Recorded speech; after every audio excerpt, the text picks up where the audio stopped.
Thank you all for joining us today. We are here ready to talk about preparing artists and educators, and this is all part of the CYD Toolkit Series. I'm Lisette from the Guild, and I'm just here to be tech / observe / appreciate / love all these people that are here with us today. So I'm going to give it to Paula, and I'm going to be sharing my screen in just a second so that we can get started. Awesome. Thank you, Lisa. Like Lisa said, my name is Paula Ortega, and I will be moderating today's conversation. So, like Lisa said, the CYD Toolkit Series is designed to amplify, key themes in a set of written briefs written by field experts.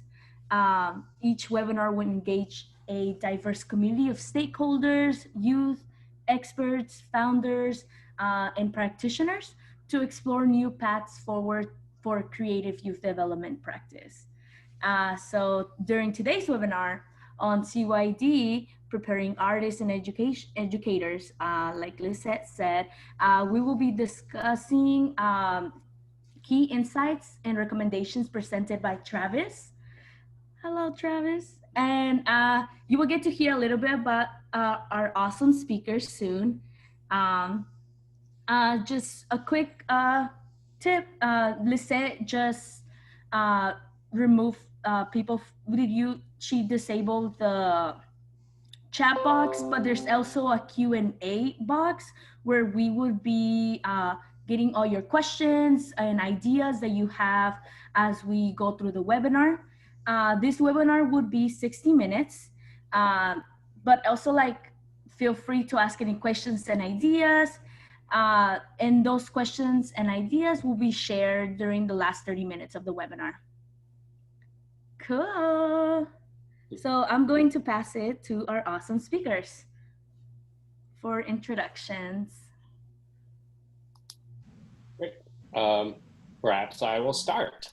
Hi, I'm Travis Laughlin.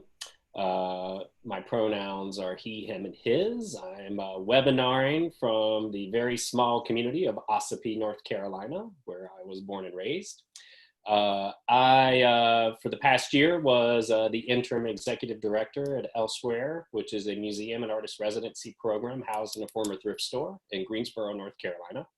Prior to that, I worked for over a decade at the Joan Mitchell Foundation in New York, where I began as the professional development program coordinator for the art education program, then became the director of the art education program, and then became the senior director of programs there. And prior to that, my experience was as an after-school program coordinator for Jacob Resettlement House in Long Island City, Queens, New York City as well. So that's a little bit about my background and why I was invited to research and write about professional development for teaching artists. So I'm very happy to be here.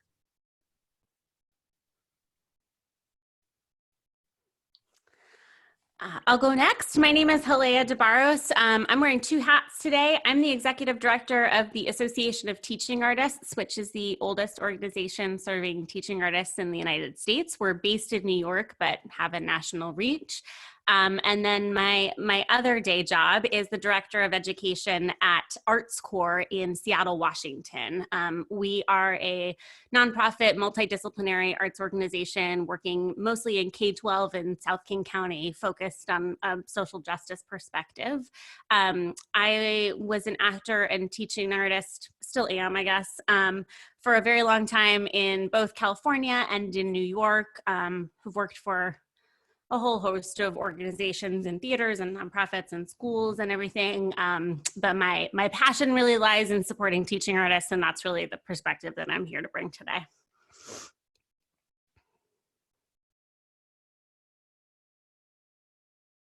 Hi, I'm Mickey Johnson. I'm calling in from Austin, Texas. I'm a young actor activist with an organization called Creative Action here in Austin. And I've been doing this for about 4 years now. And I advocate for not only creative youth development, but also for healthy relationships and just violence prevention, just safety within schools and within your home.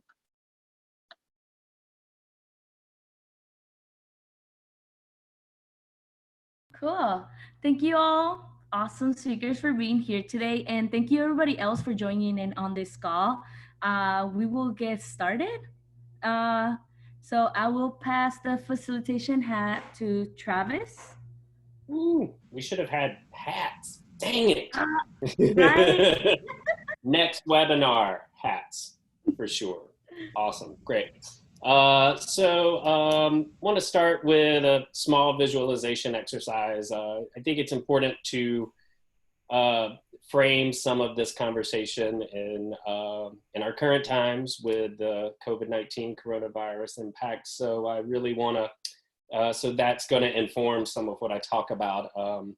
And I started thinking about structures during this time, and this image really resonated with me, and it made me think about structures that are often coated with a veneer, something to make them look kind of pretty, but eventually over time they do erode, and they get washed away, and they peel, and they chip, and they expose the structure, a structure that may seem sound, but sometimes may be rotting.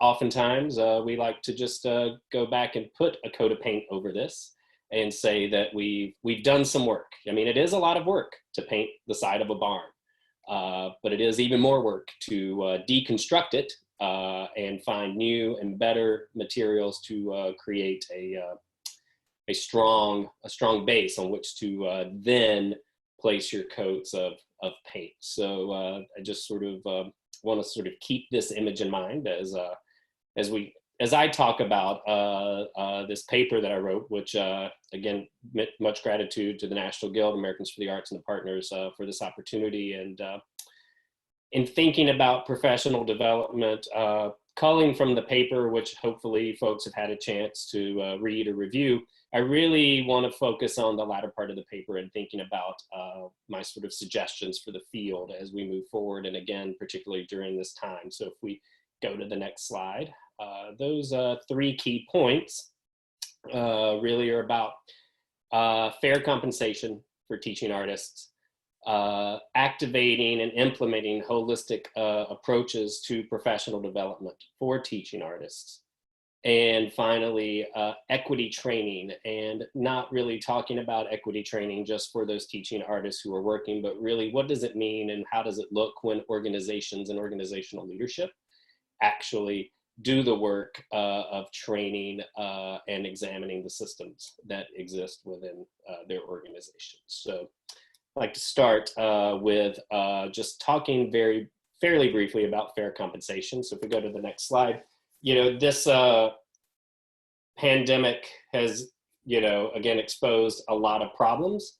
And, you know, there's been a lot of conversation around essential workers, what an essential worker is, but it's also really raised awareness of how folks are paid, what folks are paid, and how many people are really not paid a fair and livable wage. This is a true equity issue. And as organizations are talking about changing systems, elevating the imperative and important work that's being done, it's imperative that folks look at and analyze how they are paying their staff, and in particular, their teaching artists. And I wanted to share this resource, which is an amazing resource created by the Teaching Artists Guild, which is a pay rate calculator, and the website is listed there. And teaching artists can go in and plug in where they're working, their level of experience, and the size of organization for which they are intending to work, and they'll calculate what a real fair and livable wage is for that teaching artist. Organizations, there's actually a tool for you there as well to, again, plug in that information and think about what a true, real, fair, and livable wage that organizations should be considering to pay teaching artists. So at this if we really want to think about some of these systemic changes and really thinking about how to professionalize the field, you know, pay rate has to be considered. So, and in thinking about pay rates and paying folks, ideally folks are paid to get their professional developments. If we go to the next slide, I think it's important to consider what holistic professional development looks like. And when I think about holistic professional development, it's certainly thinking about the teaching aspect and the artistic aspect. And in the field, we want to hire professional working artists, artists with a practice.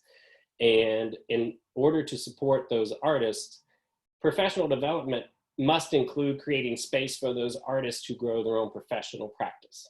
And I think oftentimes when organizations look at PD for teaching artists, they tend to focus on the teaching side. And folks need to really think about what it means. Organizations should think about what it means to create space for artists to go on residencies, for artists to be parts of shows. And what does that look like? Does it mean that they get paid leave? Does it mean that their job is secure? So often artists have the opportunity to go on a 2-month residency, but they're perhaps told, yeah, but your job's not guaranteed. If you're leaving us for 2 months, I can't promise you that your job will be there when you return. And so organizations must really think about what it means to support the artist side of the teaching artist. But I think also it's about what can organizations do to promote the professionalism of their teaching artists. So as we think about this time that we're in, folks working from home, I began to think about how many organizations have actually promoted their teaching artists to the field, like to parents, right, who are sitting at home trying to homeschool their young people. Have organizations considered what type of professional support they can give their team of teaching artists in this time to activate them to help support the community at large? And what does it mean to actually call upon the knowledge and the expertise of teaching artists? So if organizations are taking time to analyze their systems, are teaching artists being activated during strategic planning? This is an amazing opportunity to not only learn from folks on the ground, but to help professionalize leaders in the field, help them become part of the strategic planning and the strategic vision of organizations. When we get to go to conferences again, and we will, but even if we are doing conferences virtually, how can we activate and send representatives from the teaching artists to these spaces and these places? This is one of the practices the Joe Mitchell Foundation did actually begin to implement in the latter years of the art education program, is in making sure that we budgeted for at least one, if not two, artist teachers to attend these conferences for the field, so that we are strengthening not only the presence of the work that we were doing, but helping to make stronger and more prepared leaders in the field. And another thing that is really key is elevating and supporting, as I was saying, the expertise. And this slide that I'm sharing here is, I think, a really fine example of how at the Joe Mitchell Foundation, we really activated the experience of a group of about 15 total of our artist teachers, where we were hearing from them repeatedly that not only at the foundation, but at other organizations, that the type of curriculum resources that they were given or the training that they were given really didn't seem to resonate or make sense to them as artists who teach. So for 2 years, they worked together to create a curriculum resource guide that actually was written by the artist teachers, for the artist teachers, and for the field. And one of those artist teachers, who was a seasoned artist teacher, she'd been teaching for almost 30 years, said that this was probably the most rewarding professional development experience that she had ever had. Not only was her expertise being honored, but she was able to work alongside colleagues to create something that was actually useful for herself and for the field. So how are organizations looking beyond just that classroom to really expand and build upon the knowledge, experience, and to help professionalize folks in the field. So next slide. Finally, aspect that I want to talk about is the need for organizations and institutions to really consider the way that they are approaching equity and issues of access. Carlton Turner, who is an amazing leader in the field, stated, as we work to understand and develop solutions to these problems as a field, we cannot do so disconnected from the larger social context. And yet so many of the professional development programs offered to build the capacity of artists and organizations of color are ignorant of those issues at best and actively reliant on the perpetuation of them at worst. And so this makes me think again back to that image of the side of the wall of the barn, the structure that's inside that continues to hold up the structure writ large, and maybe there's some thin coat of paint that's put over it.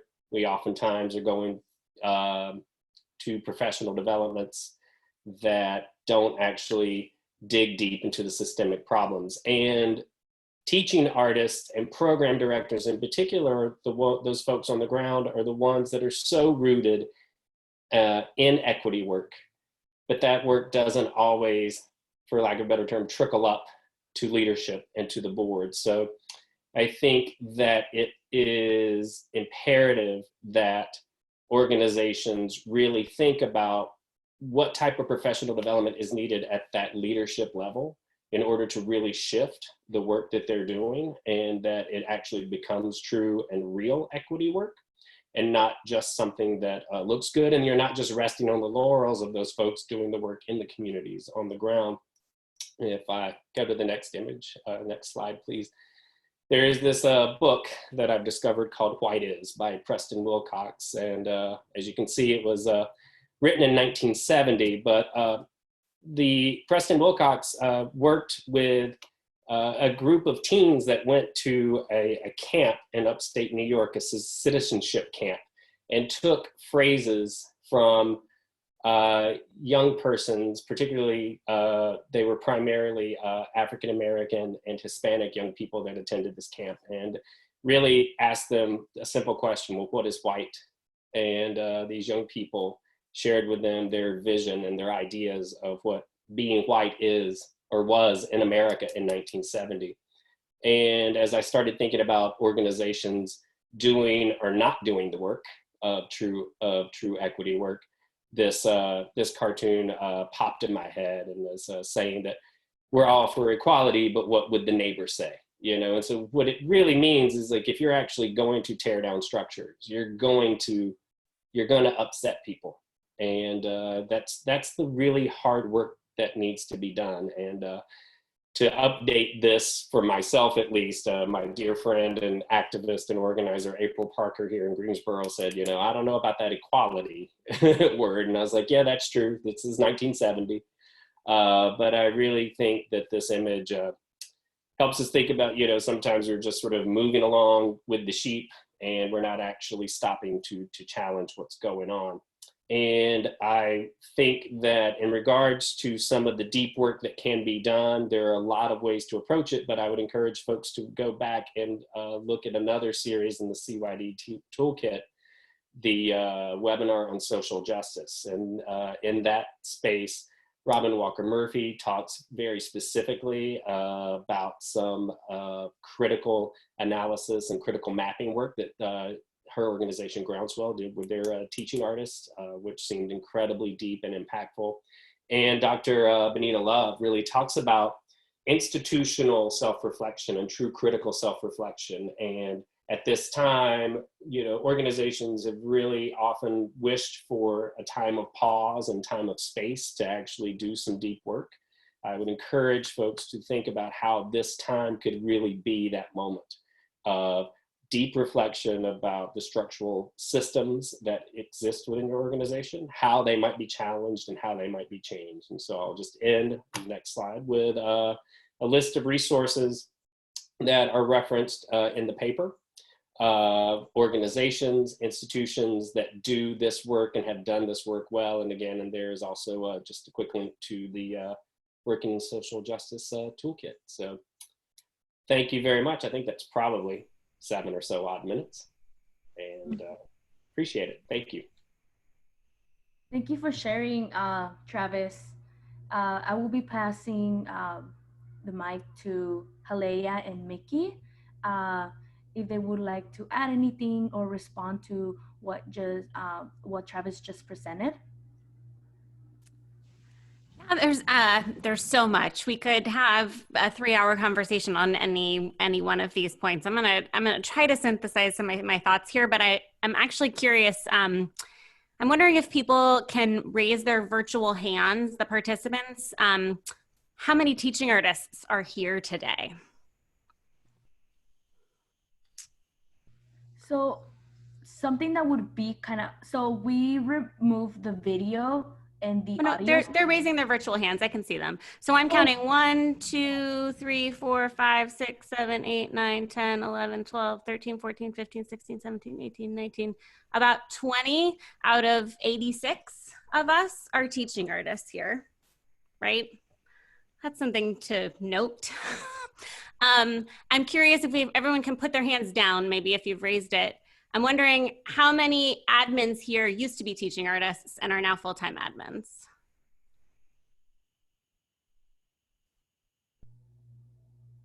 Yeah, me included. A lot more, but still not that many.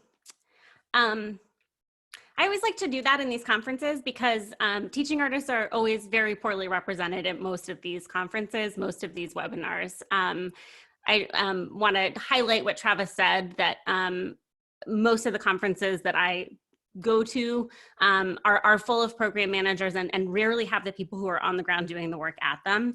I recognize that it is expensive to send people to things, and I also recognize that you need to pay teaching artists to come to things like this.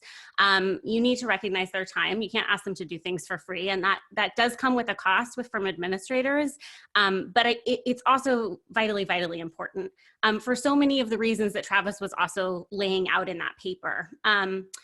You know, when I was living in New York and working with the New York City Arts and Education Roundtable, we did a pay equity study too, around the same time that the pay rate calculator was coming out. We were working with a lot of the same research and the same team on this, but we were really particularly focused on the pay rates in New York City because New York City is such a hub of teaching artistry. It is really possible in that city to make a good freelance living. Like, I actually took a pay cut to take a full-time job as a director of education in Seattle from what I was making as a freelance teaching artist in New York, right? But still, it varies all over the gamut on what people pay. And I think there were 2 really astounding things to me which came out of that research. One was that no one had any idea that there were better paying jobs in the city when there were. And I was so astounded by that, because it was like, well, why are you accepting this rate? Like, these organizations that are paying these terrible rates should be going out of business because no one should be working for them, because there are all these other places who are paying much better, but nobody knew, right? So the idea about transparency within pay equity is so, so important, right? So Association of Teaching Artists refuses to post any job postings that don't list the pay rate, particularly for teaching artists who most of the time when you're applying for a job, I mean, you have to submit a lesson plan, you have to submit an artistic resume, you need to submit a teaching resume, like you have to give a lot of things, and it requires a lot of time. A lot of times it requires an audition. You go all the way through that process, and then at the end they tell you, oh, this is the rate we're gonna pay you, and you're like, great, well, that's not actually worth my time, but I just spent however many hours, you know, interviewing to have this job position. And this is a problem within administrative jobs that are posted also.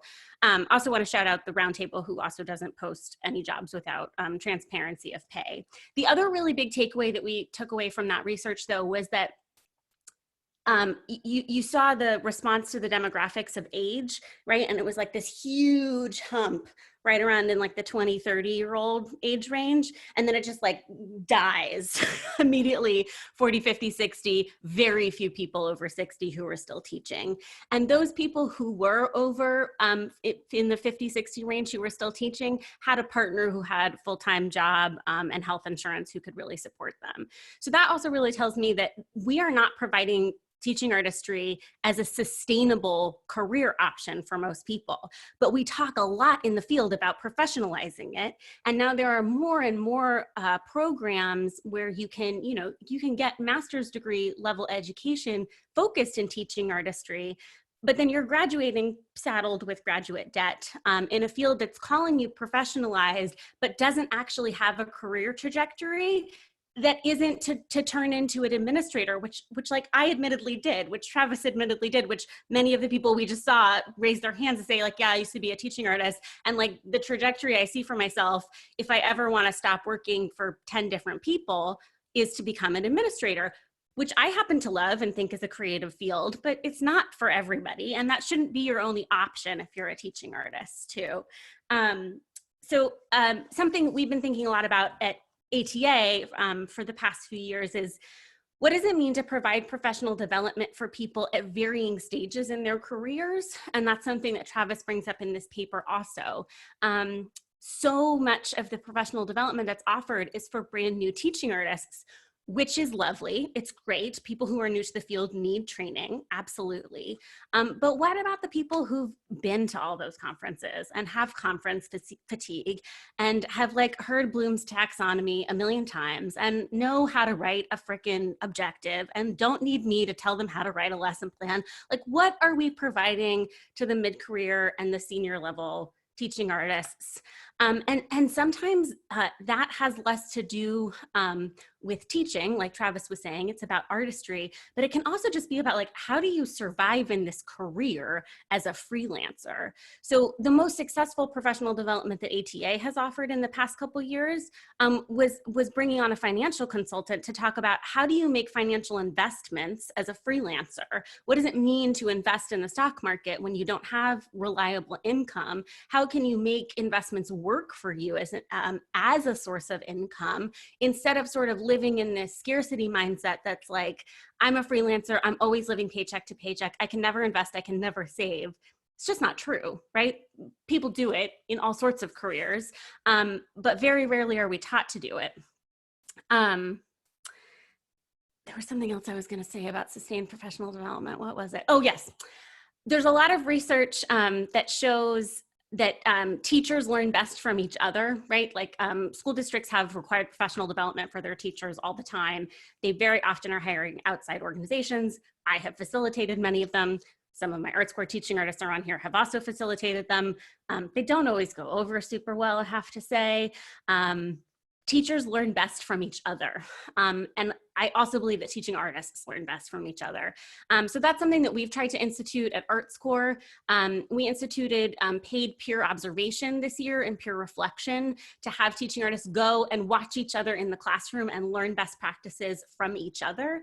I would also say that some of the best feedback I've gotten on any of the professional development we've done for ArtsCore this year has been when we've highlighted artists as artists in art shares, right? So how can I take Travis's visual arts class and be like, oh yes, I can pull all of these things into my theater class and do cross-disciplinary work and just highlight the expertise that is in the room.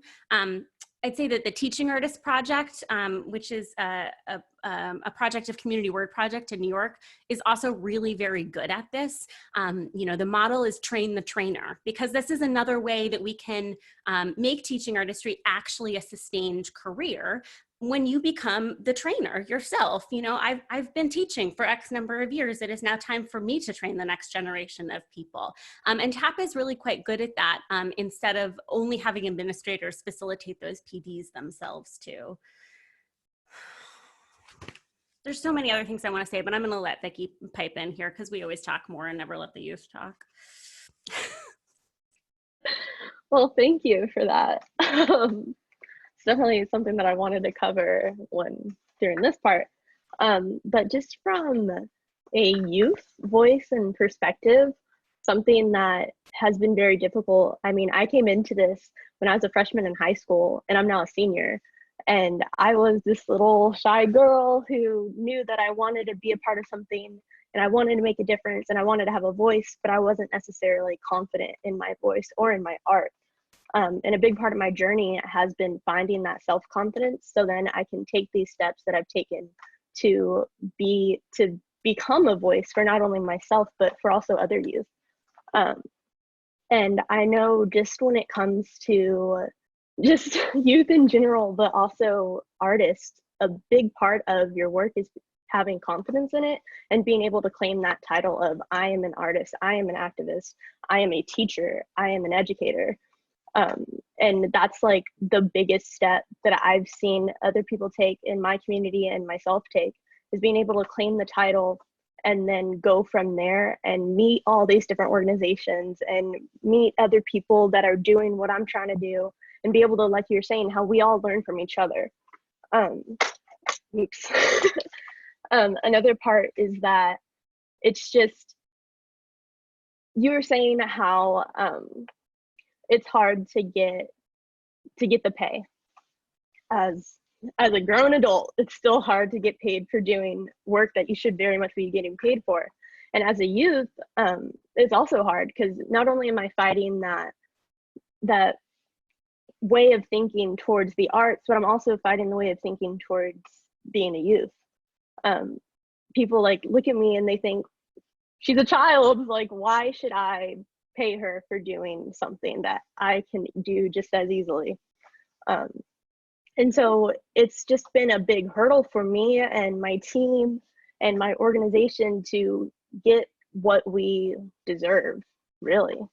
And being able to fight and really just not only just fight for it, but also like bring it to the table, bring that discussion up and start talking about creative youth development and the arts and the difference that it can make and how it has value, because they hear that and they're like, okay, no, but show me the numbers, show me the science, show me the essays. And it's like, but that's not what we're trying to do. Like, we are trying to educate, but we're taking this different step towards it. And it's just very fruitful. And especially with this quarantine, I've been able to see just how bad it gets as a teaching artist. Because we're in our homes now, we're not out there doing the work, being with the people. And sadly, just I've seen with other organizations and teaching artists that people are having to be let go of, people are having to be put on furlough. And it's sad when being put on furlough with pay is better than what you were getting when you were actually working. That's a big thing that I learned. And I was like, wow, I had to really sit down and just look at that. And just for me, as I said, I'm a senior, I'm 18, I'm transitioning. We were talking beforehand and I was saying, I love engineering. I want to be an engineer maybe, but also I'm really into the arts and I'm into creative youth development. I'm into being with the people and having a voice and sharing it and activating and advocating for people. And we were like, just be an engineer, get that pay. I don't think that should be the way to go. People shouldn't have to, especially young people trying to look at their life and be like, what am I going to do with the rest of my life? What do I want to be educated in? We shouldn't have to consider the amount of pay we're going to get depending on what we do. We should be able to choose whatever it is we want to do, whether that's be the arts or be a science person. We should be able to be paid of living pay, no matter what we choose. And I know with getting a lot of this work is through having sponsors and having those fundraisers and being like, hey guys, I'm still a thing. Please continue to donate to us. We are doing this work. We shouldn't have to put on the dramatics, and I'm an actress and I'm a visual artist. I shouldn't have to put on this big show for people for them to still think I have worth. And that's just the big thing that I've been really focusing on this year, especially because this year has been a lot for me. I've made a lot of changes in my life and I've been taking on more leadership roles and responsibilities. And I've just been walking into a brick wall with all of these hurdles and inequalities and unfairness of how it is. And it's like, I'm working with these adults and they have the same questions I do. Because normally as a kid, you think I can go ask that adult a question and they'll have the answer for me. But no, we have the same questions. But it's a lot to work towards. And I know it's been impacting us all just in quarantine. And I think that's something that I'm really focusing on. And we have, I say we, I mean me and my team, we've been focusing on still being able to not only like you were saying, reaching out to the teaching artists and getting and utilizing them and their experience and their knowledge. We've been really focusing on still being able to get our voices out there and still being able to be heard and still being able to impact the community like we have in the past. And I think it's a lot, man. I mean, I'm proud of y'all, like hearing everything that you've accomplished. Like that's amazing. And I hope one day I could do that too. But it's definitely hard as a youth because I have all these big ideas, we have all these big ideas. And it's just, we have that challenge of being able to activate it with our resources and knowing resources we can have. Because like you're saying, people were doing these jobs where they could have been paid more at these other organizations, but they just didn't know it.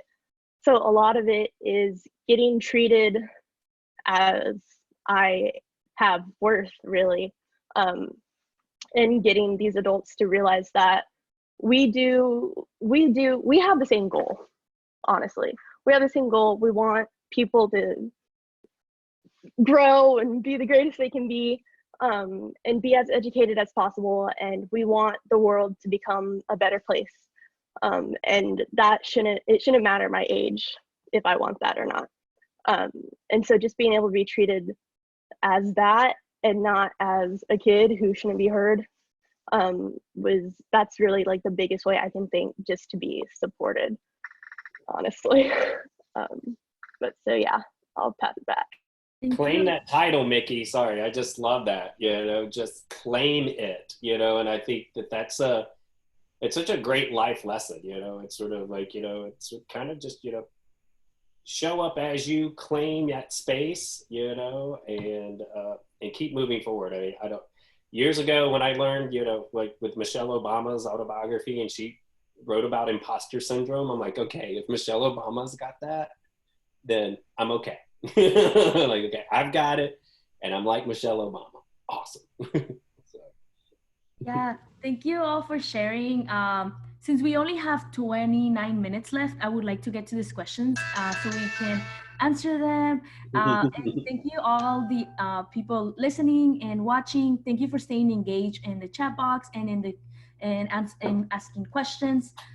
So the first question is, I run a program that provides undergraduate arts majors with their first teaching artist experience in area K-12 classrooms.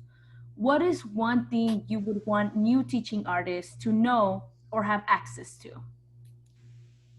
I saw that question earlier. I cheated and I looked something up actually, because we asked this question at the Association of Teaching Artists Awards last year when we partnered with a podcast, and we had a bunch of people record these things. And this was my favorite one. Learn everything, be flexible. Good luck. That's my entire teaching artist career right there. There it is.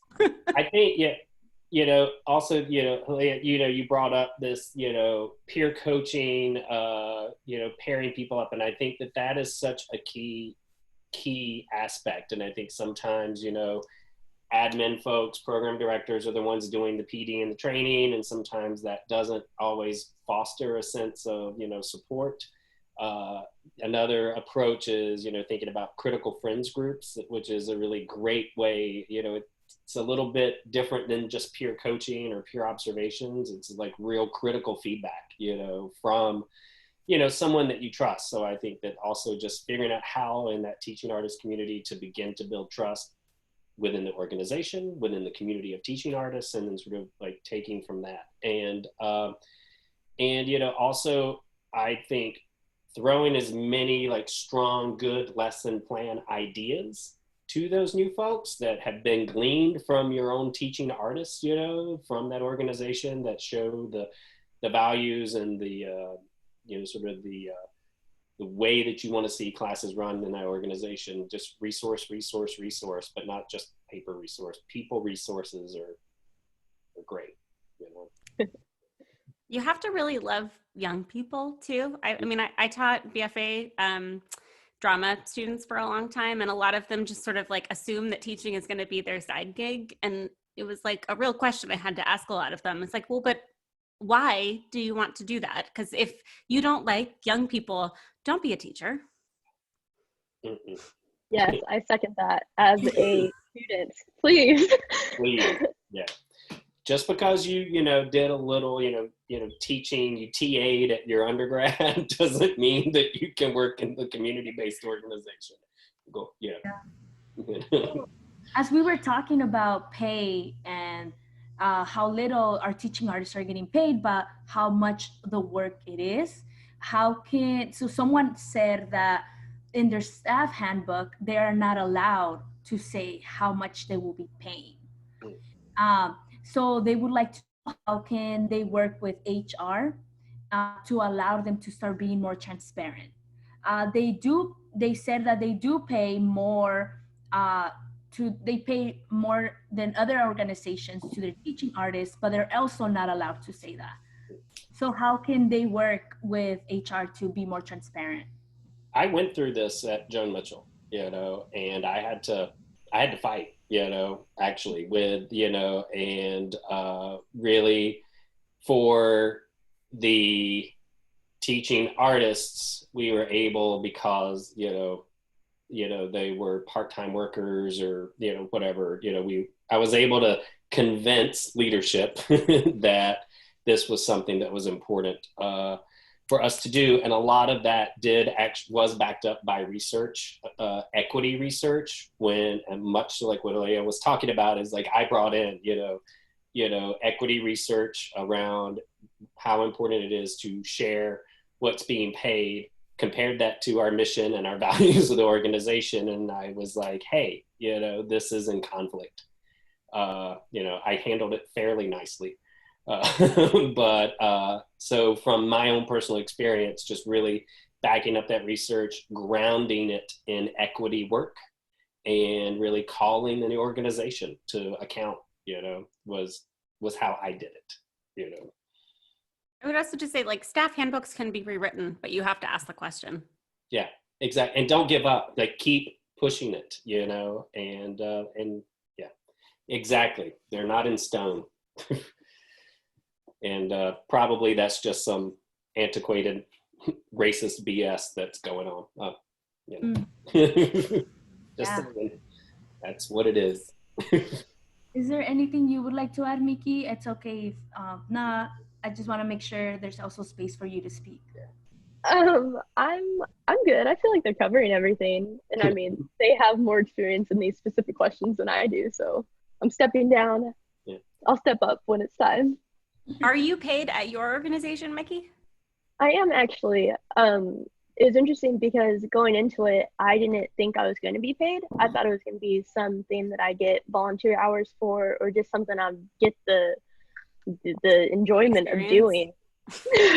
Yeah. And then they're like, no, actually, we're gonna give you stipend. We're gonna get you paid.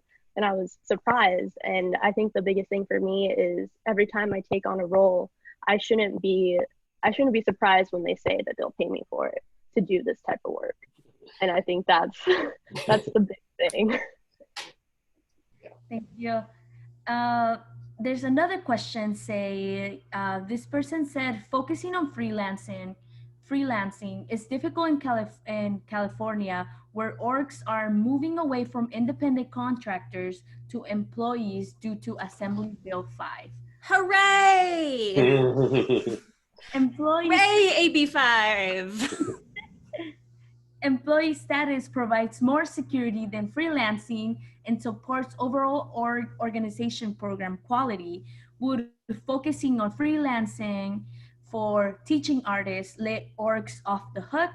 I wonder how to highlight that way that orgs are creating more part-time / full-time benefited employee options for teaching artists and how this builds career pathway?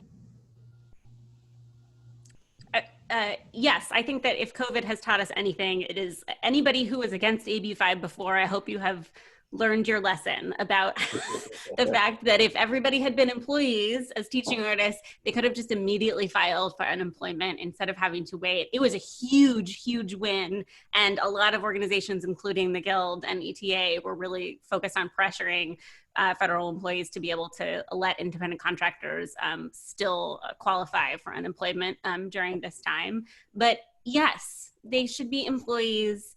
They should not be independent contractors. I encourage you to read the state labor law. Basically 9 times out of 10, you should not be classified as an independent contractor if you're a teaching artist, unless your program director literally has no say over when you teach the class and how you teach the class, which I don't know any programs out there who don't have a say in that. Yeah. Yes, 100% to that. And I think the other thing, the other part of that is, if I'm hearing the question correctly, it's kind of like, what are other opportunities? And I think that when you think about when administrators become overwhelmed, whether it's with observations or supporting staff or leading professional development, look to your teaching artists, find ways to pay them. Don't pay other outside sources all the time to come in, think about ways that they can actually be activated. This is, again, the thing that we saw at Joe Mitchell Foundation, as our teaching artist roster, was over 60 artist teachers and just a lot of folks, it's like one professional development person was struggling to get to everyone. So how do we call from those really seasoned veteran teaching artists and activate them to support the organization, to support their peers, and to support their own professional growth? And many of those folks have gone on to lead their own arts organizations, become, trainers, in the field. So I think also it's really important to ask your teaching artists what they want. Because I know what I'm also hearing in this question is should we be trying to create more full-time teaching artist positions? Those certainly exist in some organizations. ArtsCorps has between 2 and 3, depending on the year, 20-hour-a-week salaried positions for teaching artists that include benefits. That's something when I was living in New York, you could not have paid me to accept though. I didn't want it because I wanted the freedom of the freelance.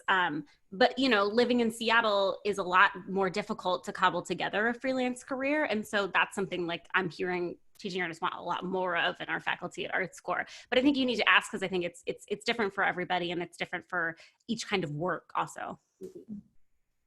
Yeah, thank you for sharing. This next question would be for Mickey, but you are all also welcome to answer it. So Mickey, do you feel there are a lot of opportunities for youth teaching artists? What are other organizations doing to establish this open door for youth to teach programming? Honestly, I really don't think there are a lot of opportunities. I'm part of this group where we are a theater ensemble and we tour around our community's area to different middle schools, and we perform the show that we wrote during the fall that focuses on healthy relationships, different social justice issues, and just violence prevention. And a lot of the times we're having to fight these middle schools to be hey, if we've been to them in the past, we're this is still something you should want to present to your kids. This is still something that's important. And so that within itself, it's not even a teaching artist technically type job, but it's even hard to get that. And that I know a lot of the big hurdles that I've had is age again. Granted, I understand it because that means you've gained your experience and stuff, but at the same time, it's not just that, and it's the stigma of kids not being able to do the job. Hold on, let me read the question. Yeah, so to establish the door, I'm actually a part of a group with my org that we are working with, because we recently have been developing a more of a youth teaching artist type workspace within it. And we're working towards changing it from we're having these adult accomplices lead everything to giving those responsibilities to us. And we're learning the ups and downs of it, the different things we're gonna have to address. And through our experience, we're choosing to visit these other organizations that we have partnerships with or we're friends with. And we're going and we're opening up the discussion, sitting down at the table saying, hey, this is what we do. This is the benefits of it. This is why we think you should maybe take in some of it and start practicing it. So really the best that I got for you for how we're doing it is just we're having the discussion. And honestly, I think that's the biggest way you can. It's just being able to, I've realized as someone who's having to make resumes, the biggest part of it is using your resources, making networks, and just having that conversation.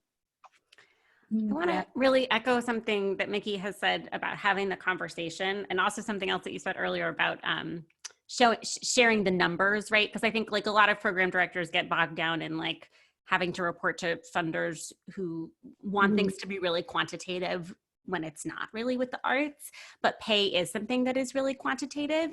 And it's something that really, this conversation, it's really well and good for teaching artists to use the pay rate calculator and ask orgs to pay them more. And it's really well and good for me as a program director to come and say, I want to pay my teaching artists a lot more.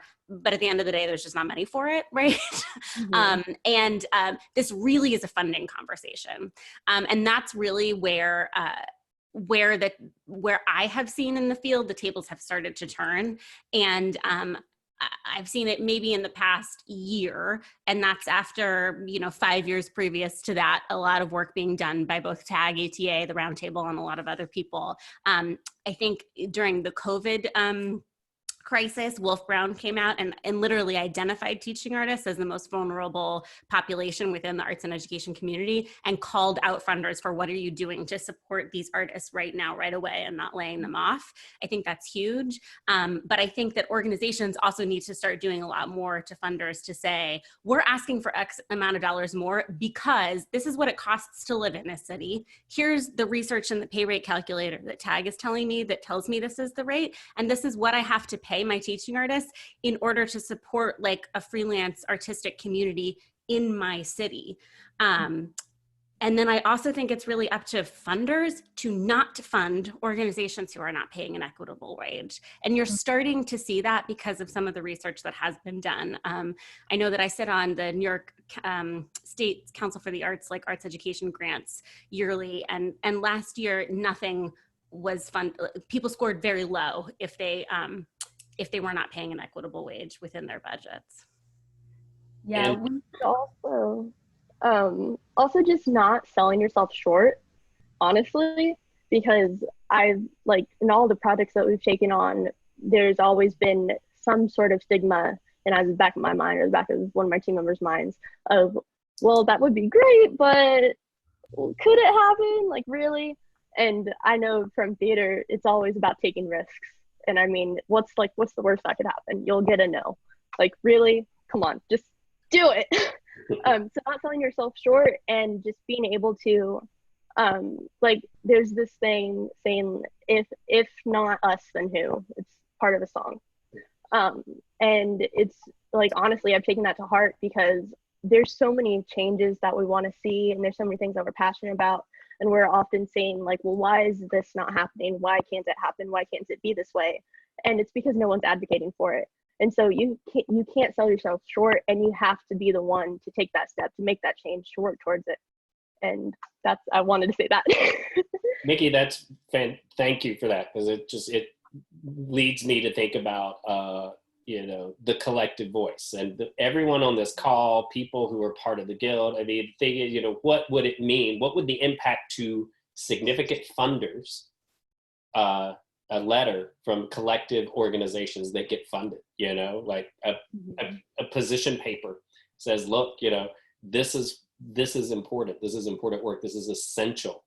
And as a funder, you need to think about this. What does it mean to go back to funders and push back on the whole, oh, I want to fund a project, or, as opposed to, well, real capacity support grants, it's like, and what does, there's a movement and thoughts around this concept of trust philanthropy, like why don't philanthropies really trust the organizations? They keep putting all these parameters, to check boxes, but if they actually were to trust the organizations to really do the work, then, the work would get done, and the work is getting done. And then also there's a whole, just philanthropy itself is a problem, but that's a whole other webinar and a whole lot of research out there. But I think, collective voice is powerful. And, there is a way for folks to, at Common Field, and I don't know if folks are familiar with that conference, but it's a pretty amazing organization, and they had a conference, and we kind of got together and we're like, well, we're just gonna we're gonna push against these funders. We're gonna tell them that actually what they're asking us is ridiculous. And we will just write back. And we kind of talked about what does collective action look like in grant applications when they're asking ridiculous questions. And we sort of like, well, how could we come together as small art, grassroots arts organizations and say, that's a ridiculous question and I'm not answering it. Or we're just going to collectively say this whenever we're asked that. And to just try and shift, the power structure. And I think it's really important right now too to be calling out the funders who are being responsive in a what's the right word, in a good way, I don't know, to COVID, that are allowing people, Arts Ed Washington in Washington State just said, you don't even need to write us a letter, like whatever we were going to give you for whatever show or whatever program, just turn it into general ops money, right? Like we need more people to be making decisions like that so that organizations can turn around and feed that back into their TAs or to their artists or whatever. Yeah, absolutely. We're going to add 5 more minutes because we are on time. So like real quick, just also something that I wanted to ask you the question. There is this organization called Rising Youth Theater that has a teaching youth artist program. I'm one of the youth teaching artists, and there we go into classrooms, and I have an adult accomplice and myself, and we teach. We do curriculums, but also the funding, it's really tricky because schools also do not have a lot of funding. So when we talk about teaching artists work and going into schools and doing teaching artists work, it's also hard when schools doesn't have a lot of funding. So supporting both ends it's really important as well. Paula, I think that's a very, very important point to be made. And I am noticing very strongly, right? Like the organizations who are most reliant on school contract dollars, they're all out of work right now, and they're all out of business right now, particularly in New York City, where even our former music teacher, chancellor, has just determined the arts is non-essential. And like over 300 organizations who had contracts with the New York City DOE are now all out of work, as are all of their teaching artists. Like Arts Corps has been incredibly fortunate because we have so much private foundation or other government grant money that aren't reliant on school contracts. But yeah, about half of our classes are up and running, and the other half were all school contracts that I can't get TAs back to work in because the schools don't have any money to do that right now. Yeah. Thank you for sharing, y'all. I'm going to ask one more question. And then since we didn't get to answer all the questions, we will send all of those questions to the speakers and they can answer them on their own time. Is that okay? So the last question would be just to end it. So can you share some exciting things you are seeing happening in CYD that is a result of COVID-19? What online or creative distance things have been working well? This could also be related to teaching artist work. What things have y'all been seeing, or what are ways that organizations are also supporting teaching artists during this moment in time? With Changing Lives, our whole mission is based off of being able to go to these schools and perform in front of these middle schoolers. And we were in the midst of our performing session season And when COVID happened and we're still in it, it just completely put a halt to all of that. So we've had to go from, like most schools have done, going from being in person face to face with these people to using Zoom and using different social media and just turning it all digital. And something that's been really exciting for me has been taking our show and adapting it to be something we can do on Instagram. We've taken our characters and we've taken our stories and we've gone into groups and we have taken their message and their experience and have turned it into social media posts as if it was them. And so we're activating our characters' experiences and their hearts and their brains and everything to where it's like, okay, like an example is a character named Frankie. And she was experiencing isolation, feeling left out. She was getting pretty sad. And throughout the show, you saw her take care of herself and take care of her relationships just by, again, communication and opening that discussion. And she's saying, this is my experience. This is what I went through. This is how I felt. This is what I learned from it. Now I challenge you to do this. And so we're calling it Frankie's Challenge. And basically it's Frankie saying, this is what I felt. Now I challenge you to go the ice machine. Now I challenge you to go out there, take a situation similar in your life and try and take control of it. And so that's been really exciting to see how we've transformed it and also how we're activating it through the social media and the responses we're getting.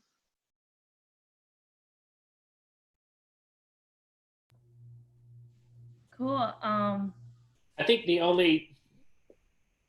the thing that is sort of getting me excited, I guess, and I haven't seen as much of it as I like, but again, it's really, this is as systems break down, things are exposed, and this is an opportunity to really begin to have some challenging conversations, to take that time, to take this space and critically analyze, and for organizations and individuals to really put the lens of their values on, and and not make decisions lightly, and to begin.